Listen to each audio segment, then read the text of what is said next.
A millionaire makes an unthinkable decision on a cold night. But the unexpected happens in the middle of the deserted road. An animal emerges from the shadows and changes everything. And what happens next will defy logic.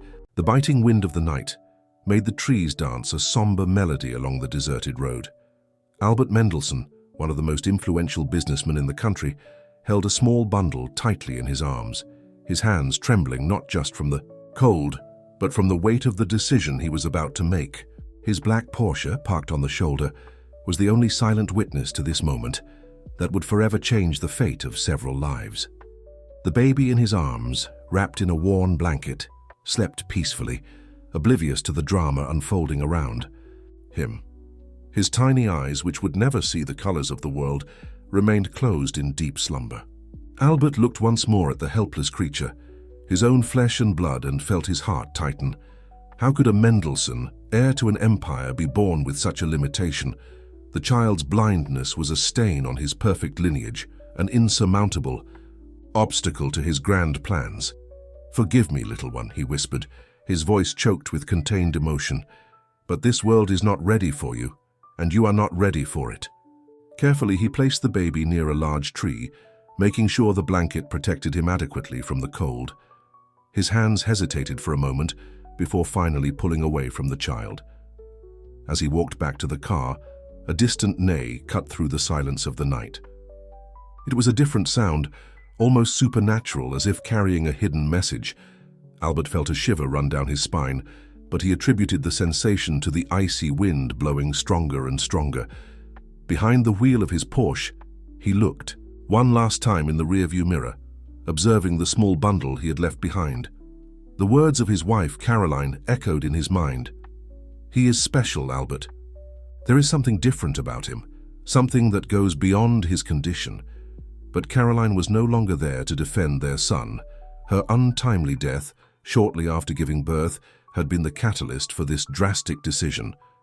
The roar of the luxurious engine broke the silence of the night, and Albert accelerated, leaving behind not only his son, but also a part of his humanity. As the car disappeared into the darkness, the wind began to blow even harder, as if nature itself was protesting against his act. In the solitude of the night, the baby began to stir, bothered by the increasingly intense cold. His tiny fingers clutched the blanket, instinctively seeking more warmth. It was at that moment that the sound of hooves began to echo along the road, slowly approaching the spot. A majestic black horse emerged from the darkness, its eyes shining with an almost human intelligence. The animal cautiously approached the small bundle, its nostrils flaring as it sniffed the air around. Upon finding the baby, the horse inclined its head, gently touching the blanket with its muzzle. As if understanding the gravity of the situation, the animal began to rhythmically paw the ground, producing a sound that echoed through the night. Its neighs, now more urgent, cut through the silence like a cry for help. The baby, sensing the animal's presence, gave a small smile, his fingers stretching toward the muzzle that sniffed him. A few miles away, on a modest ranch, James Martinez opened his eyes wide upon hearing the insistent neighs. His wife Carmen also woke up, intrigued by the sounds that seemed laden with urgency. "Something is happening, my love," said Carmen, her Spanish accent more pronounced due to her concern. "These neighs, they're different," James silently agreed, already putting on his worn boots. "I'll check it out," he announced, grabbing a flashlight. "It might be an animal in need of help." Carmen nodded, a strange premonition taking hold of her heart. As she watched her husband head out into the darkness, she couldn't imagine that this night would completely change their lives. If this story interested you, don't forget to subscribe to our channel and give it a like. Tell us from which city you are watching us, and we'll continue. James followed the neighs along the dark road, his flashlight cutting through the darkness like a sword of light. The sound guided him with almost supernatural precision, as if destiny itself was tracing his path that night. As he approached, he began to recognize the timbre of the neighs. It was Shadow, the mysterious black horse that occasionally appeared near the ranch. The beam of light finally reached the scene. Shadow stood near a large tree, its black body glistening under the moonlight, protecting something with an almost paternal posture. When James approached, his heart nearly stopped. There, partially, shielded by the majestic animal's body, was a small baby. "Holy God!" exclaimed James, cautiously moving closer. Shadow, who was normally wary of strangers, took a step to the side, as if inviting James to approach. The baby was surprisingly calm, his tiny fingers playing with the blanket that wrapped him. With trembling hands, James picked up the child. It was then that he noticed. The baby's eyes, though beautiful, didn't focus on anything. "Poor little one," he murmured, realizing the child's condition. His experiences with horses had taught him that some physical limitations only opened doors to other kinds of perception. The walk back to the ranch seemed longer than ever. Shadow accompanied them side by side like a silent guardian, its hooves marking a steady rhythm on the dirt path. Carmen waited for them on the porch, and upon seeing her husband carrying a small bundle, she ran to meet him. "Dios mío," she exclaimed, tears welling up in her eyes as she saw the baby. "Who could—" Her question hung in the air, filled with indignation and sadness. Carmen, who had never been able to have children of her own, felt her heart overflow with love as she held the small creature in her arms. "He's blind, Carmen," James explained softly, watching as his wife instinctively cradled the baby. "But there's something special about him. You should have seen how Shadow protected him." The black horse remained nearby, its attentive eyes fixed on the scene unfolding before it. Carmen noticed something curious. Whenever the baby moved or made a sound, Shadow responded with a soft neigh as if they were establishing a silent communication. "Michael," Carmen suddenly said, her gaze lost in the distance. "We'll call him Michael." James smiled, recognizing that tone in his wife's voice. It was the same one she used when she was absolutely certain about something, like when she predicted that the prized mare from the neighboring ranch would give birth to twins. That same night, as the couple improvised a crib using an old wicker basket lined with soft blankets, they began to plan their next steps. They knew they would have to register the child, come up with a convincing story, but at that moment, all that mattered was keeping Michael safe and loved. Carmen noticed a small birthmark on the baby's neck, a peculiar symbol that vaguely resembled a horse. "It's a sign," she whispered, delicately tracing the outline of the mark with her finger. "He was sent to us by the horses." The days that followed were filled with adaptation and discovery. Michael showed an extraordinary sensitivity to sounds and vibrations. Whenever a horse approached the ranch, he would stir in his makeshift crib, as if he could sense their presence before even hearing their steps. Shadow became a constant presence at the ranch. The mysterious black horse, which had previously only appeared occasionally, now spent long periods nearby, always attentive to the baby. James tried several times to figure out where the horse came from, but the animal seemed to appear and disappear like a shadow, a characteristic that had inspired its name. "He's our guardian angel," Carmen would say, watching as Shadow grazed peacefully near the house, always positioned to have a clear view of the window where Michael slept. "He's the one who brought us our son." At night, when the moon bathed the ranch in its silver light, Carmen would often take Michael outside, showing him the sounds and smells of his new home. The baby seemed especially happy during these moments, his tiny arms reaching out toward the sounds of hooves and neighs echoing across the pasture. The years passed quickly at the Martinez ranch, and Michael grew up surrounded by the unconditional love of James and Carmen. By the age of 7, the boy already displayed a surprising maturity and a connection with horses that went beyond the understanding of anyone who knew him. On a particularly sunny morning, Carmen watched from the porch as Michael walked confidently through the pasture, his hands occasionally touching the fences as reference points. What impressed her most was how the horses responded to his presence. They moved around him like a coordinated dance, always careful not to bump into him. "It's like they're his eyes," commented Peter, one of the ranch's oldest employees, approaching Carmen. "I've never seen anything like it in 40 years of working with horses." Carmen smiled, remembering all the extraordinary moments she had witnessed over the years. Shadow, the black horse that had found Michael on that fateful night, remained a constant presence in the boy's life. It was remarkable how the animal, which no one could ride or even touch, became as gentle as a lamb in Michael's presence. Together they developed their own language, made up of subtle touches and almost imperceptible sounds. "Mum," Michael called, his cheerful voice cutting through Carmen's thoughts. "Can I show you something amazing?" He stood in the middle of the pasture, surrounded by 5 different horses. Carmen approached, curious, with Peter close behind. "Close your eyes," Michael requested, laughing at the irony of his own words. "And listen." He then let out a soft, almost musical whistle. To the astonishment of everyone present, the horses began to move in a perfect circular pattern around him, their hooves marking a harmonious rhythm on the dirt. "It's like an orchestra," Peter whispered, his mouth agape. "He's conducting them like a maestro." Carmen felt tears stream down her face, marveling at her son's special gift. Michael continued his demonstration, varying the sounds he made. The horses responded promptly, altering their speed and direction with impressive precision. It was as if the boy could see through the eyes of each animal, anticipating their movements and guiding them with natural gentleness.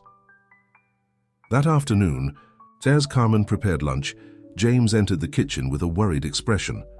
"We need to talk," he said, closing the door to ensure Michael wouldn't overhear. "I had a strange visit this morning." Carmen stopped what she was doing, recognizing the serious tone in her husband's voice. "What kind of visit?" "A well-dressed man, claiming to represent a horse breeding company," James explained, his voice low. "He asked a lot of questions about the ranch, but I noticed he was more interested in Michael. He said he'd heard stories about a blind boy with a special gift for animals." Carmen's heart raced. Over the years, they had been extremely careful to protect Michael, creating a convincing story about his origins. But the boy's gift with horses was beginning to attract unwanted attention. "What did he want, specifically?" Carmen asked, her hands trembling slightly. "He said his company would be interested in partnering with us," James replied, running a hand through his graying hair. "But there was something in his eyes, Carmen, something that reminded me of a predator watching its prey." Outside, they heard Shadow's characteristic neigh. Through the kitchen window, they could see Michael sitting on the grass, the large black horse lying beside him, like a protective guardian. The boy was stroking the animal's neck as he spoke to it, as if they shared secrets only they could understand. "We need to be more careful," Carmen said, her voice firm despite her fear. "Michael is growing up and his gift is becoming more evident. We can't risk someone taking him from us." James nodded, embracing his wife. "I'll reinforce the ranch's security, and we need to talk to Michael about being more discreet with his abilities." As the couple discussed protective measures, they didn't notice a dark car parked on the distant road, its tinted windows reflecting the afternoon sun. Inside, a man spoke on the phone. "Mr. Mendelsohn, we've found the boy, and he's even more special than we imagined." The morning began with unusual commotion at the Martinez ranch. Shadow, normally calm and composed, had been restless since dawn. The large black horse wouldn't stop neighing and pawing the ground near a specific corner of the pasture, drawing everyone's attention. Michael, now 10 years old, immediately sensed that something was different. The sounds coming from Shadow carried an urgency he had never heard before. "Dad!" the boy called, already heading toward the spot where the horse was. "Something strange is going on with Shadow." James, who was repairing a nearby fence, dropped his tools and followed his son. The horse's behavior was indeed intriguing. The animal began digging at the ground with its hooves, focused on a specific spot. "He wants to show us something," Michael said, his voice carrying a certainty that James had come to recognize. The high-stilled boy knelt beside the horse, his hands touching the freshly turned earth. "There's something down here, Dad. I can feel it." With the help of a shovel, James began digging at the indicated spot. It didn't take long for the tool to hit something solid. Carefully, he pulled a small metal object from the ground, an ancient amulet, covered in dirt, but remarkably well preserved. "What is it, Dad?" Michael asked, extending his hands. When James placed the object in his palms, something extraordinary happened. The amulet, which had been dull and lifeless, began to emit a faint warmth, noticeable only to the touch. "It's some kind of medallion," James described, watching his son's reaction closely. "There's a symbol engraved on it. It looks His voice faltered as he noticed something that made his heart race. The symbol on the amulet was identical to the birthmark on Michael's neck. Carmen, who had joined them, also noticed the similarity. "Dios mío," she whispered, first tracing the symbol on the amulet and then the mark on her son's neck. "They're exactly the same." Michael held the amulet with reverence, his fingers exploring every detail of the piece. "It's strange," he said, furrowing his brow. "I can feel something, and as if the amulet is alive." At that moment, all the horses in the pasture approached, forming a circle around them. "The horses!" Michael exclaimed, his voice filled with emotion. "I can feel them more clearly now. It's like the amulet is amplifying our connection." To demonstrate, he raised the medallion and let out a soft sound. Instantly, all the horses sat down, something James had never seen before. Carmen and James exchanged worried glances. First the mysterious man's visit, and now this. It couldn't be a coincidence. "Michael," Carmen said softly, "maybe we should keep the amulet in a safe place for now." But before they could make any decisions, they heard the sound of a car approaching. Shadow immediately positioned himself in front of Michael, his body tense like a violin string about to snap. "It's them again," James murmured, recognizing the black car he had seen a few days earlier. "Carmen, take Michael inside. Now." Michael, however, tightened his grip on the amulet. "No, Dad. I think I need to stay. The amulet, it's trying to tell me something." The object in his hands seemed to pulse, as if responding to an invisible force. From the car, two men in expensive suits stepped out. One of them, older and with an air of authority, paused as he saw the scene. The blind boy at the center of a circle of horses, holding something that glowed in the sunlight. "Extraordinary," the man said, his voice betraying an emotion that went beyond professional interest. "After all these years..." He took a step forward, but Shadow neighed in warning, making him retreat. Michael, sensing the tension in the air, tightened his grip on the amulet. The object responded with intense heat, and suddenly, all the horses on the ranch began to neigh in unison, creating a sonic barrier that forced the unwanted visitors back to their car. The days following the discovery of the amulet were a time of profound transformation at the Martinez ranch. Michael spent more and more time with the horses, discovering new facets of his connection with them through the mysterious object. The amulet, which he now wore around his neck on a leather cord, seemed to pulse with life whenever he approached the animals. Carmen watched her son with a mixture of pride and apprehension. On a particularly warm afternoon, while Michael practiced with the horses in the pasture, she found an old box of photographs in the attic. Among the yellowed images, one in particular caught her attention.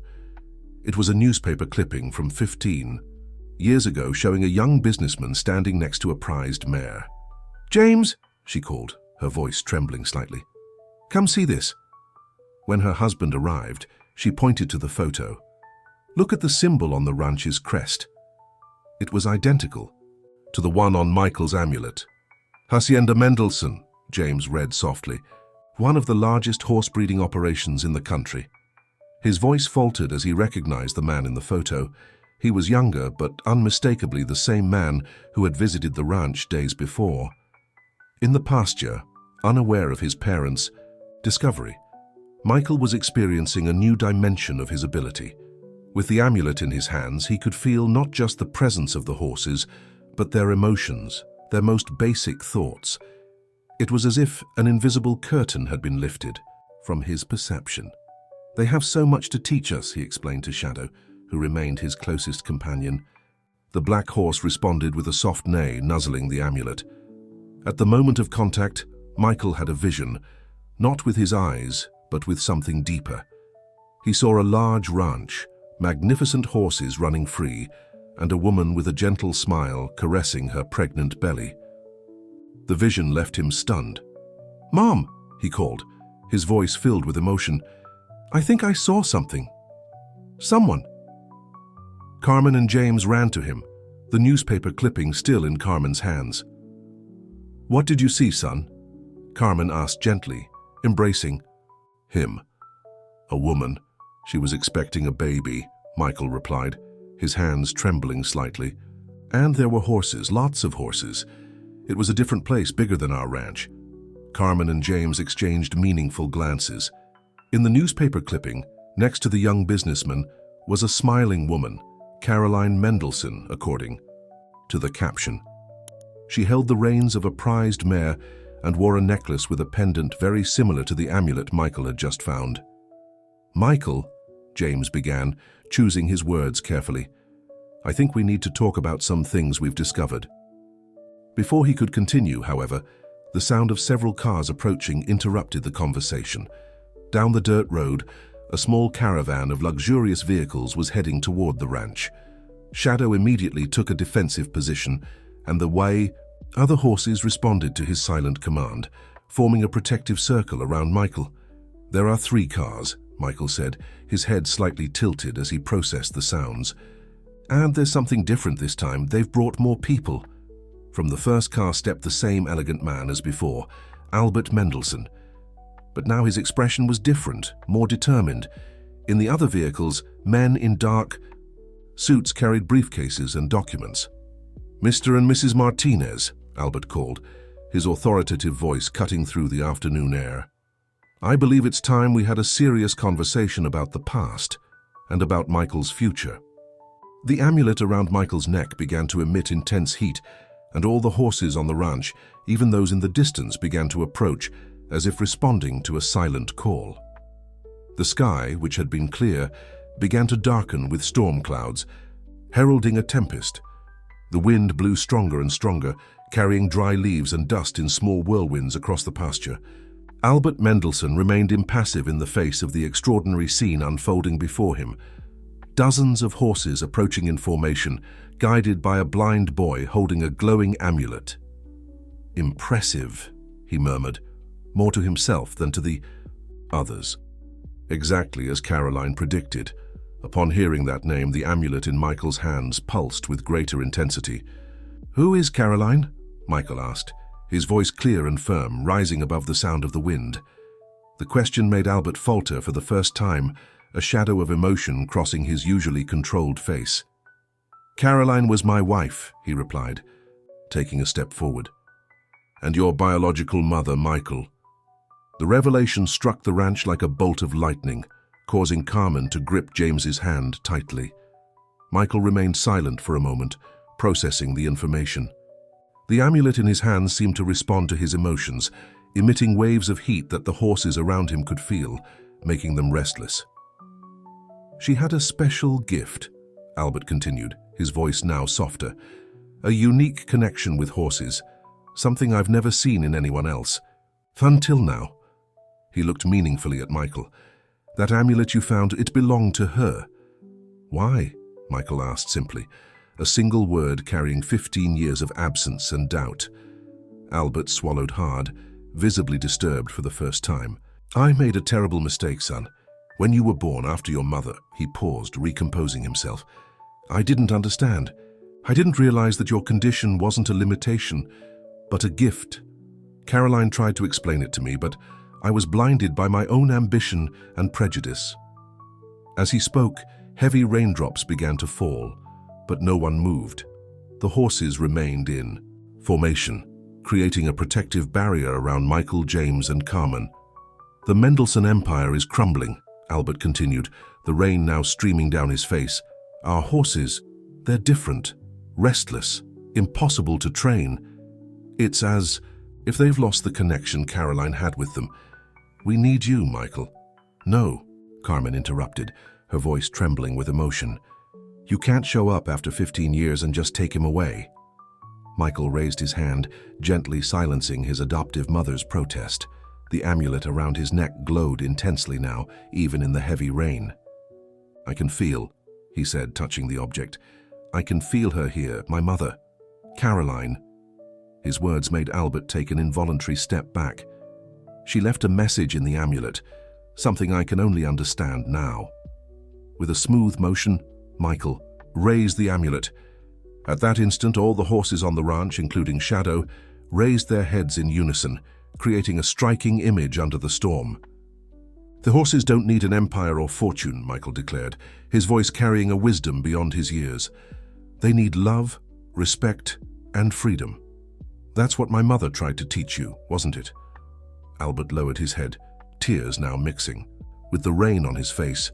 Yes, he whispered, that's exactly what she said. Then why are you really here? Michael asked, his question cutting through the air like a blade. Is it for me? Or for what I can do for your business? Albert's response was interrupted by a deafening neigh from Shadow. The large black horse stepped forward, placing itself between Michael and the visitors. Its eyes, normally calm, shone with an almost supernatural intensity in the rain. The rain continued to fall mercilessly on the ranch, but no one dared to move. The moment seemed suspended in time, with Shadow maintaining its protective stance between Michael and Albert Mendelssohn.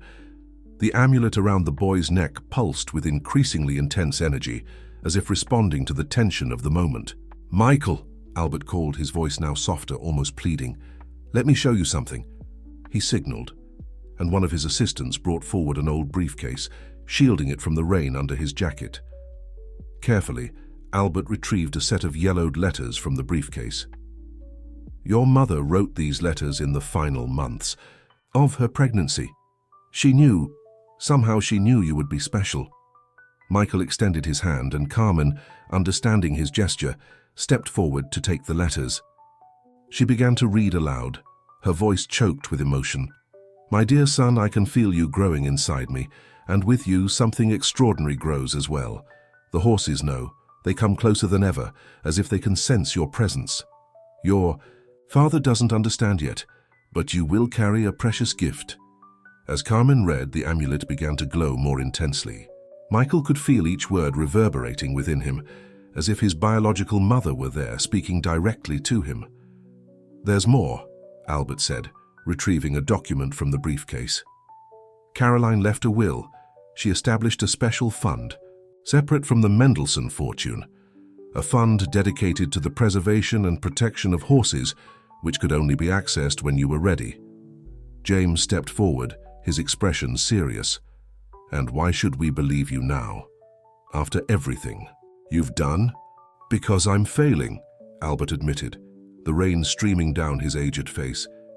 Not for lack of money or resources, but because I've lost the essence of what Caroline tried to build.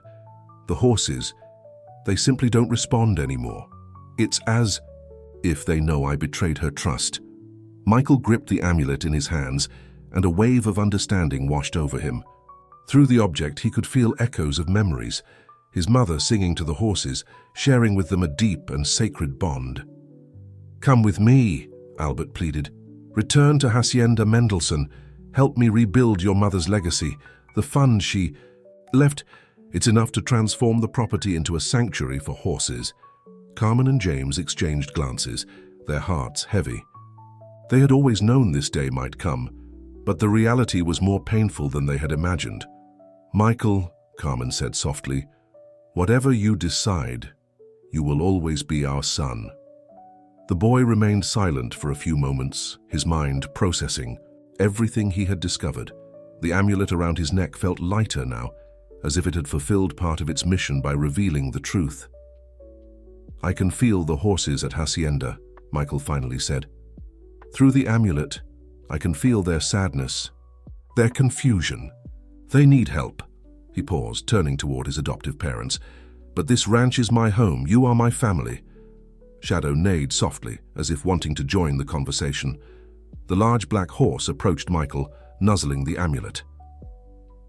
The moment of contact, a new vision struck the boy, clearer and more powerful than any before. I don't have to choose, Michael declared, a smile forming on his face. My mother didn't create barriers, she built bridges. The fund shouldn't be used just for Hacienda, but to unite both places, to create something new. Albert blinked, surprised. What do you mean? A sanctuary that spans both properties, Michael explained, his voice gaining strength. The Martinez Ranch and Hacienda Mendelssohn working together. That's what the horses want. That's what my mother wanted. The weeks following the revelation were a time of intense change at the Martinez Ranch. The rain from that significant day gave way to a period of radiant sunshine, as if the sky itself approved of the new direction they were taking. Michael, with wisdom beyond his years, began working on integrating the two properties. The amulet, now a constant presence around his neck, seemed to amplify his connection not just with the horses but with the land itself. "It's incredible," commented Peter, watching Michael guide a group of newly arrived horses from Hacienda. "It's like he can see through their eyes." The animals, once restless and distrustful, responded to the boy's presence with instant calm. Albert Mendelssohn, transformed by the experience, began spending more time at the ranch, learning from his son a new way of relating to horses. It was common to see him sitting on the porch with Carmen and James, sharing stories about Caroline and the early years of Hacienda. "She used to say that horses carry an ancient wisdom," Albert recounted one afternoon. "Something we humans have long forgotten."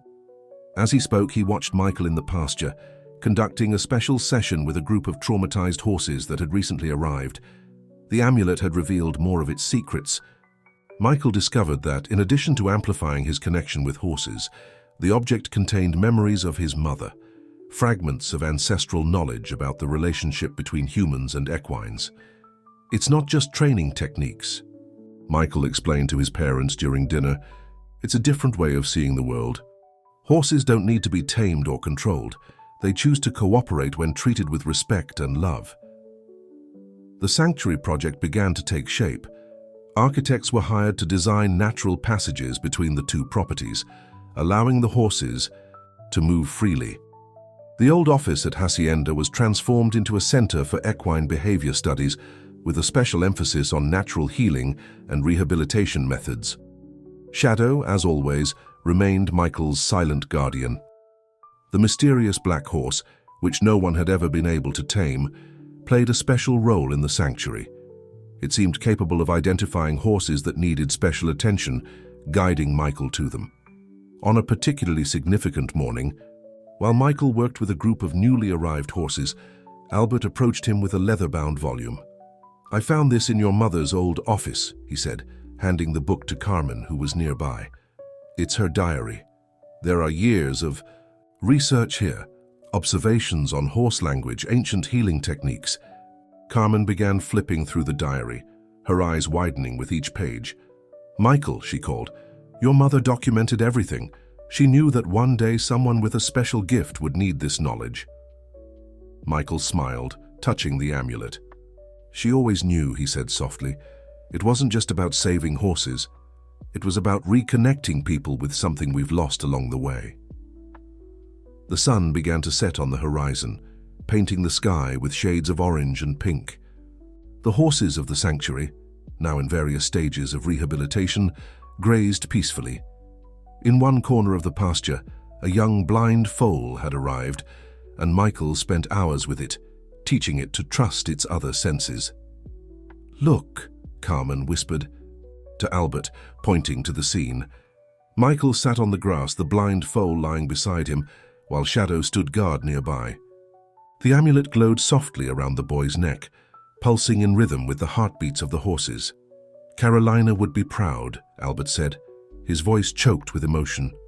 "Not just of the sanctuary, but of the man our son is becoming." James placed a hand on Albert's shoulder. "She's here," he said, pointing to the amulet. "In every horse we save, in every lesson Michael teaches us. Her legacy lives through him." In the pasture, Michael raised his face to the evening sky, feeling the gentle breeze on his face.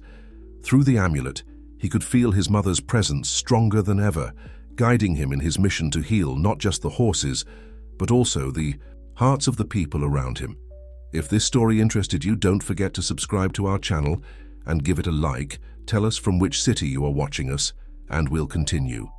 The dawn brought a different energy to the sanctuary that now united the Martinez Ranch with Hacienda Mendelssohn.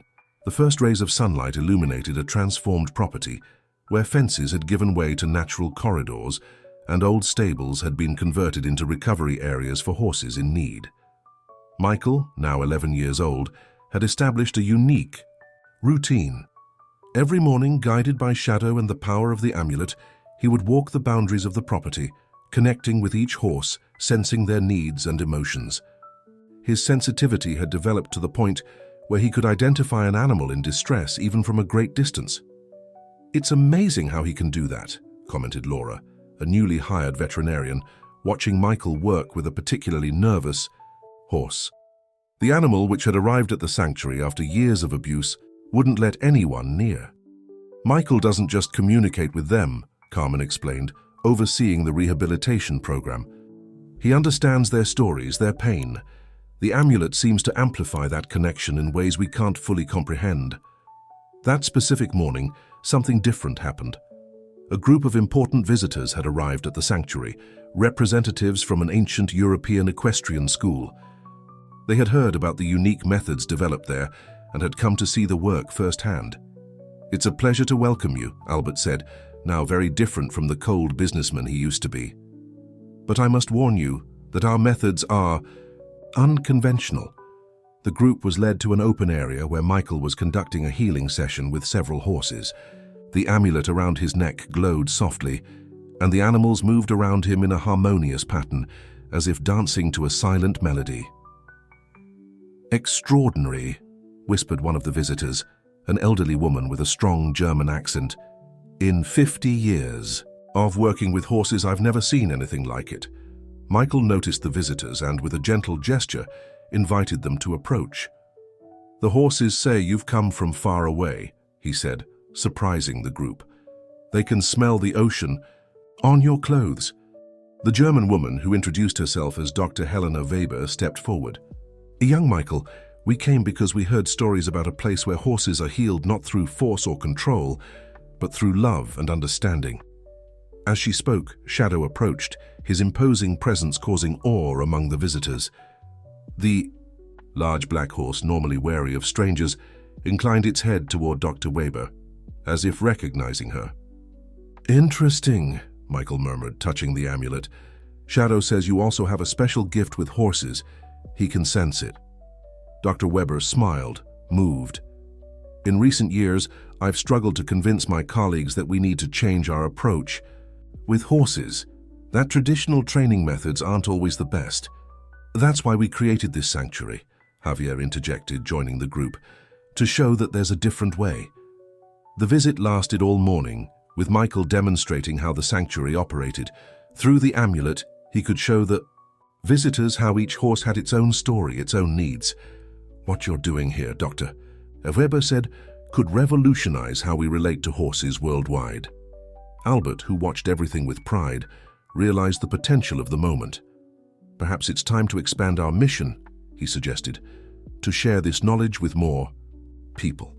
"Carolina always said that the knowledge of horses shouldn't be confined to one place," Carmen agreed, recalling the words from the diary. She believed it was a gift to be shared with the world. Michael, who was focused on calming a frightened foal, turned to the group. "The amulet is stronger today," he said, "as if it's telling us that the time is right for something greater." Dr. Weber then made a proposal no one expected. She wanted to establish a partnership between her school in Europe and the sanctuary, creating an exchange program for people to learn the methods developed there. "It would be an honor," Michael replied, his voice carrying a surprising maturity. "But on one condition. Each person who comes to learn with us must commit to helping at least one horse in need when they return home." Dr. Weber's proposal brought a new dynamic to the sanctuary. In the weeks that followed, news of the exchange program spread quickly through the equestrian world, and soon letters and emails began arriving from people interested in learning the unique methods developed by Michael and his team. However, with the growing attention came the first real challenges. On a particularly hectic morning, Albert gathered the family for a serious conversation on the main porch. "I've received some concerning calls," he began, his face tense. "There are influential people in the equestrian sports world who aren't happy with our approach. They fear our methods might threaten their businesses." Carmen and Javier exchanged worried glances. Michael, sitting between them, absently stroked the amulet around his neck. "They don't understand," Michael said softly. "Horses aren't tools for our entertainment or profit. They're sensitive beings with their own feelings and needs."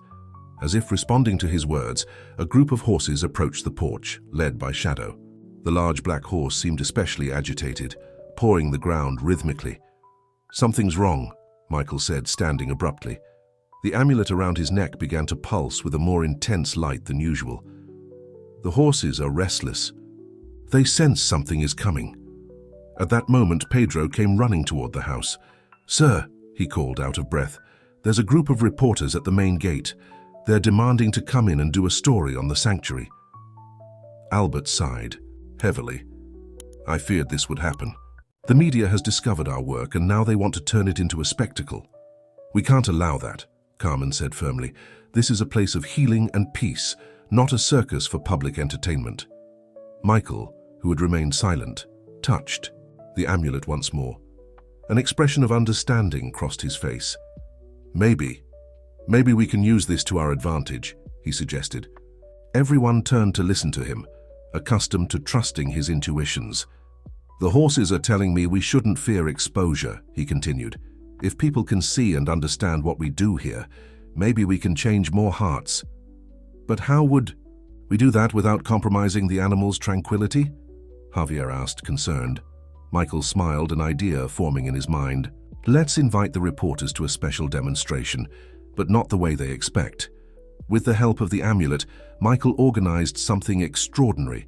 The horses of the sanctuary, including those still in recovery, formed a natural circle in the large central pasture. In the center, Michael began working with a horse that had recently arrived, completely traumatized by years of abuse. The reporters, initially skeptical, were gradually captivated by the scene unfolding before them. Michael, guided by the soft glow of the amulet, demonstrated how true healing came not from imposing human will, but from building trust and mutual respect. "What you're seeing," Albert explained to the journalists, "isn't a trick or a spectacle. It's the result of ancient knowledge, preserved by special people like Carolina Mendelssohn, and now continued by her son." The demonstration reached its climax when the traumatized horse, which until that moment had allowed no human contact, voluntarily approached Michael, resting its head on the boy's shoulder. "This," Michael said to the cameras, his voice clear and confident, "is what happens when we choose to listen instead of dominate, when we decide to understand instead of control." The reporters, visibly moved, began asking different questions than they had planned. No longer about sensationalism or controversy, but about the true meaning of the work being done at the sanctuary. The story about the sanctuary had a much greater impact than anyone could have imagined. Within days, the phone didn't stop ringing with requests for help from all corners of the country. People shared stories of horses in need, traumatized, abandoned, all needing the special kind of healing only the sanctuary could provide. Michael, sitting on the porch on a quiet afternoon, felt the weight of this responsibility. The amulet around his neck felt warmer than usual, as if it too was processing all the emotions coming their way. "We can't help everyone," Carmen said softly, bringing her son a glass of juice. "At least not all at once." "I know, Mom," Michael replied, his hand unconsciously touching the amulet. "But every story I hear, it's like the horses themselves are calling to me." At that moment, Shadow approached the porch, his behavior different from usual. The large black horse seemed restless, pawing the ground in a way Michael had never heard before. "There's something different," Michael said, standing up. The amulet began to pulse more intensely. "Shadow wants to show me something." Carmen, accustomed to the special moments between her son and the horses, watched as Michael followed Shadow to a more remote part of the sanctuary. It was an old area of the property, with a barn that was rarely used. As they approached the barn, the amulet began to glow with an intensity never seen before.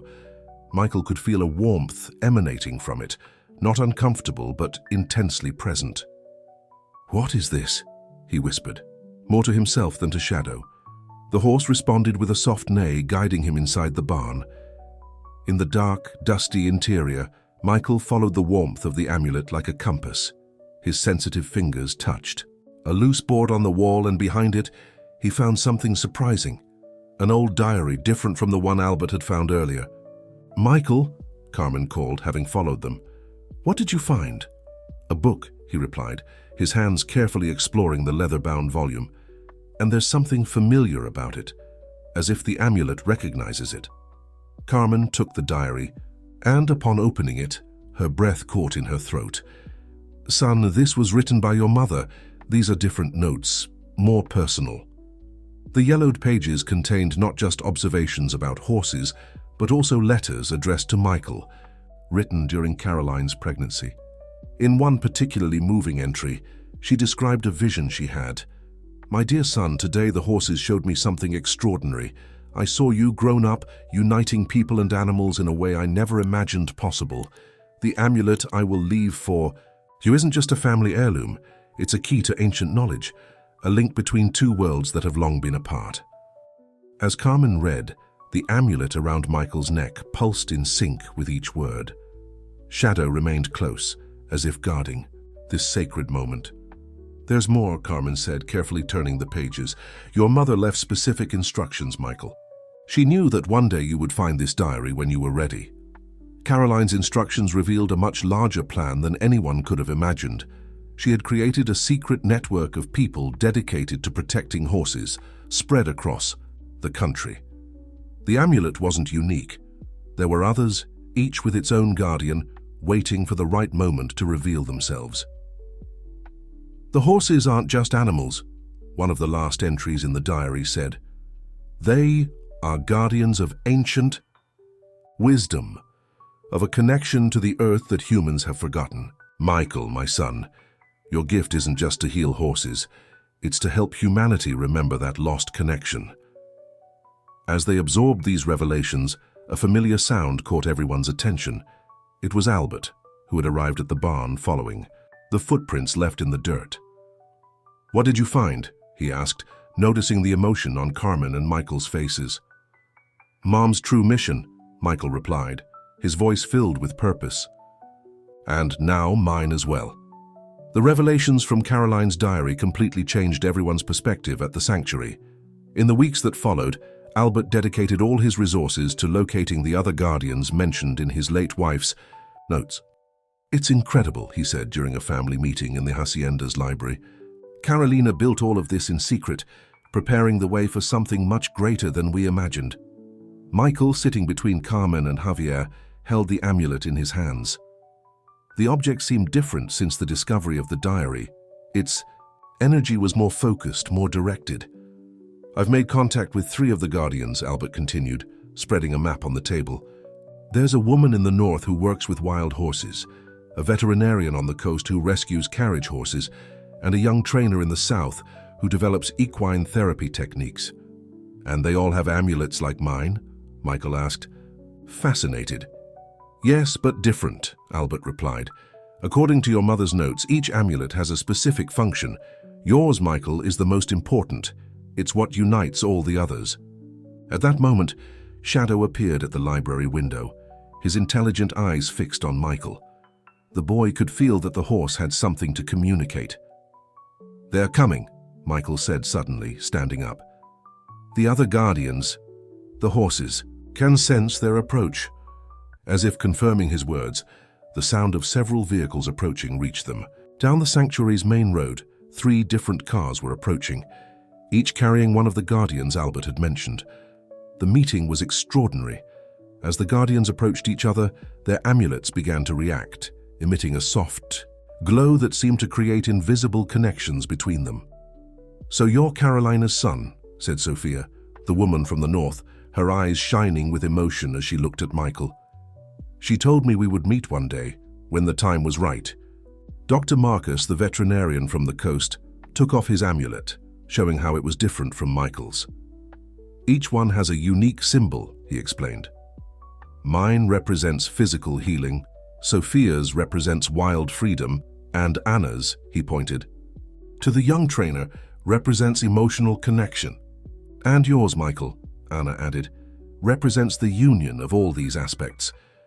As they spoke, the sanctuary's horses began to approach spontaneously, forming a large circle around the group.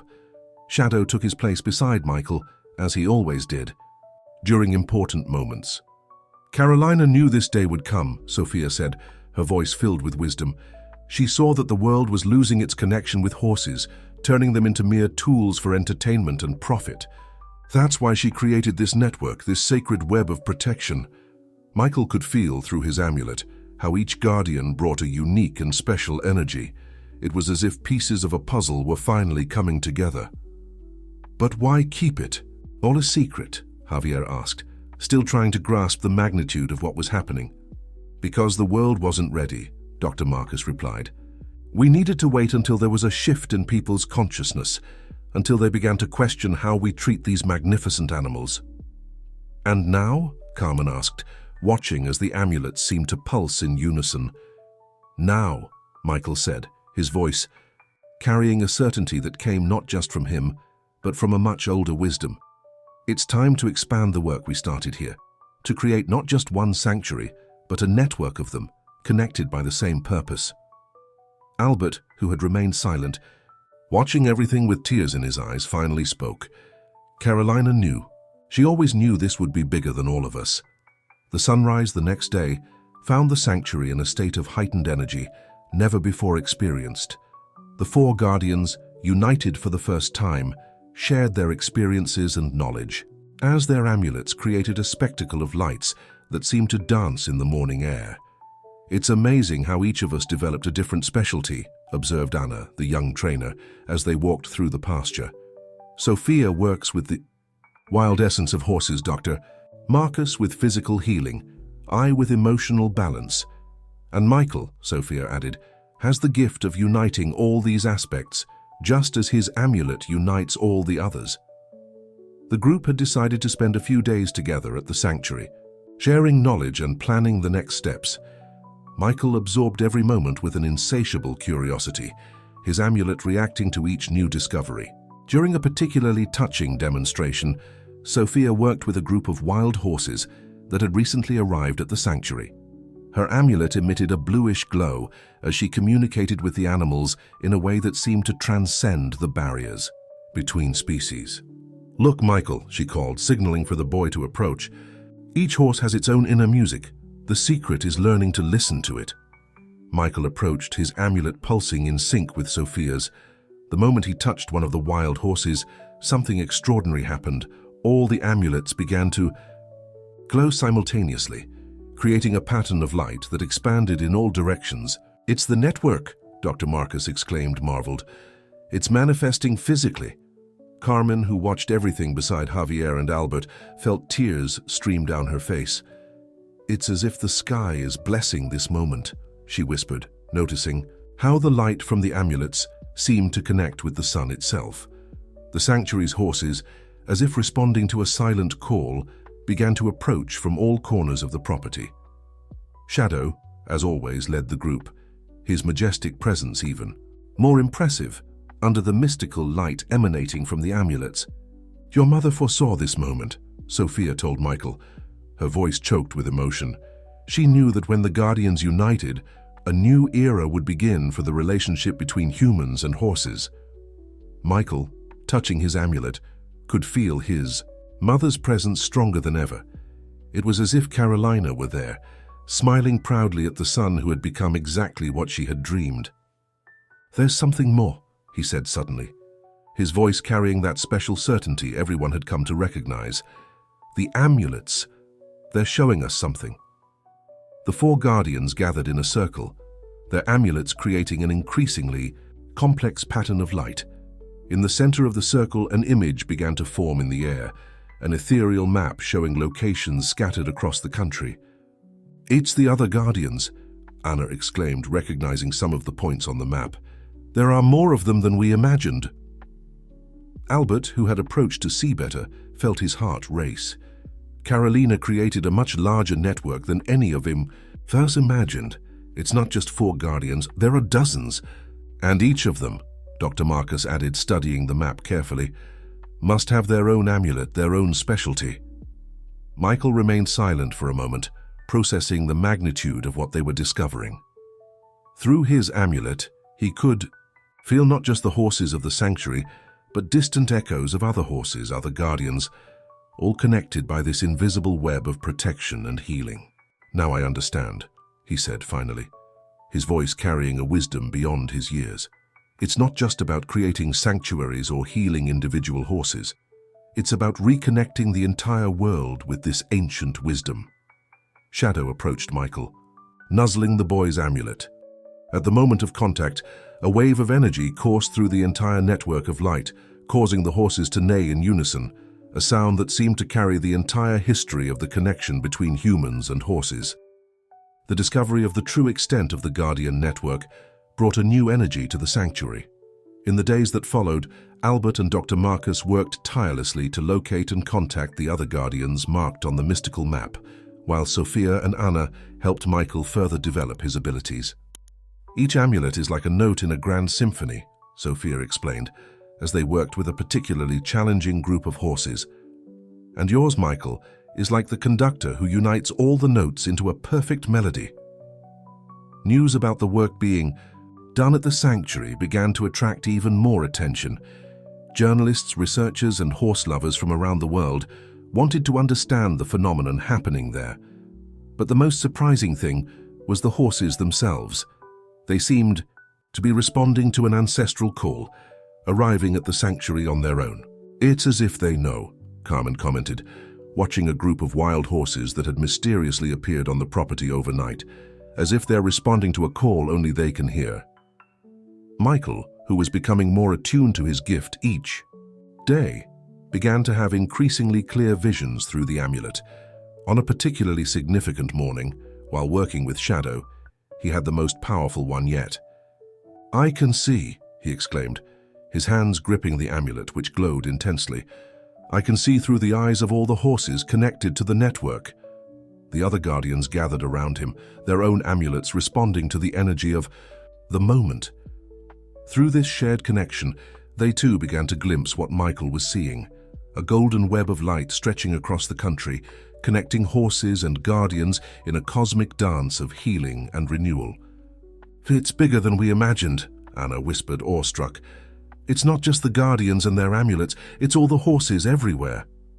"Your mother knew," Albert said, his voice choked with emotion. "Carolina always said that horses carried an important message for humanity, something we had forgotten along the way." At that moment, something extraordinary began to happen.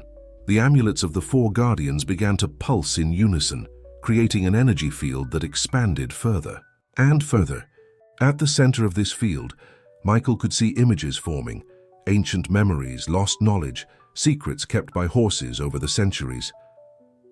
"It's the Great Awakening," Sophia said, recognizing the prophetic moment Carolina had described in her diaries. The moment when the ancient connection between humans and horses would be renewed. Shadow, who remained beside Michael as a silent guardian, began to neigh in a different, more musical way. One by one, all the horses of the sanctuary joined the chorus, creating a harmony that seemed to make the earth itself vibrate. "The other Guardians are responding," Dr. Marcus said, holding his tablet, which showed messages arriving from all corners of the country. "They're feeling it too. Their horses are also singing." Michael, at the center of all this energy, felt a familiar presence. It was his mother, Caroline, clearer and more present than ever before. Through the amulet, he could feel her love, her guidance, her pride. "She didn't create this network just to protect the horses," Michael said, finally understanding. "She created it to protect us too, to help us remember something we lost long ago." "And what is that, son?" Carmen asked softly. "That we're all part of the same web of life," Michael replied, his voice carrying ancient wisdom. "That every living being is connected, and that horses, they're like bridges between the material world and something much greater." The energy at the sanctuary continued to grow, and now even people without amulets could feel something extraordinary happening. It was as if an invisible curtain was being lifted, revealing a deeper, more meaningful reality. A year had passed since the Great Awakening at the sanctuary. What had started as a small ranch had transformed into an international network of healing and protection centers for horses. Carolina's vision, kept in her heart for so long, had finally materialized in a way that surpassed all expectations. Michael, now 12 years old, had grown not just in stature but in wisdom. His gift, amplified by the amulet, continued to develop in surprising ways. He could now communicate with horses over great distances, serving as a bridge between all the sanctuaries that had been established. "It's amazing how everything has changed," Carmen commented on a quiet morning, watching her son work with a group of new guardians who had come to learn at the original sanctuary. And yet, some things remain exactly the same. She was referring to how Michael still spent his mornings with Shadow, the loyal black horse that had never left his side. Their special connection had only grown stronger over time, serving as a living example of the kind of relationship all the Guardians aspired to develop. Albert, transformed by the journey of the past few years, had dedicated his entire fortune and influence to expanding the work started by his late wife. Hacienda Mendelssohn, once a symbol of prestige and power, had become the main training center for new Guardians. Carolina always knew, he said, watching his son work. She saw beyond what any of us could have imagined at the time. Around the world, extraordinary stories began to emerge. Horses that had lost the will to live regained their joy at the sanctuaries. People who had never connected with animals discovered a new dimension of sensitivity. The network of Guardians grew organically, each new member bringing their own unique gifts and stories. Sophia, who had become a close mentor to Michael, explained to the new Guardians, "What we do here isn't magic, though it may seem like it. It's simply the rediscovery of an ancient language, a form of communication that has always existed, but that we had forgotten." On a special afternoon, as the sun set on the horizon, all the Guardians gathered in the large pasture of the original sanctuary. It was Carolina's birthday, and Michael had prepared something special to honor his mother. With his amulet glowing intensely, he began to work with the horses in a way he never had before. One by one, the animals approached, forming a perfect circle. In the center, Michael and Shadow began a silent dance, their movements in perfect harmony. The other amulets began to glow in response, creating a light show that seemed to tell the story of all the horses and humans who had passed through there. It was as if time itself had paused, allowing past, present, and future to meet in a magical moment. "This is Carolina's true legacy," Javier said, embracing Carmen as they watched the scene. "Not just the sanctuaries or the amulets, it's this new way of seeing the world, of understanding our connection to all life." Albert, standing beside them, nodded silently. His eyes, filled with tears, reflected the lights of the amulets. "She gave us much more than a special son or an important mission," he said softly. "She gave us the chance to be better, to remember who we truly are." Michael concluded his performance with a gentle gesture, and all the horses bowed in unison, a moment that no one present would ever forget. The amulet around his neck emitted one last intense glow, as if Carolina was smiling at them all. "The work will never truly be complete," Michael said, returning to his family. "Every day brings new challenges, new horses needing help, new people discovering their connection to these magnificent beings. But now we know we're not alone on this journey." Shadow neighed softly, as if agreeing with his words. The great black horse, who had been the first to recognize Michael's special gift, remained as a living symbol of all they had achieved and all that was yet to come. The sun finally set on the horizon, painting the sky with extraordinary colors. At the sanctuary, the lights of the amulets continued to glow, guiding the way to a future where the ancient connection between humans and horses wouldn't just be a memory, but a living, pulsating reality.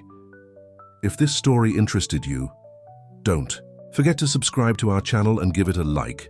Tell us from which city you are watching us and we'll continue.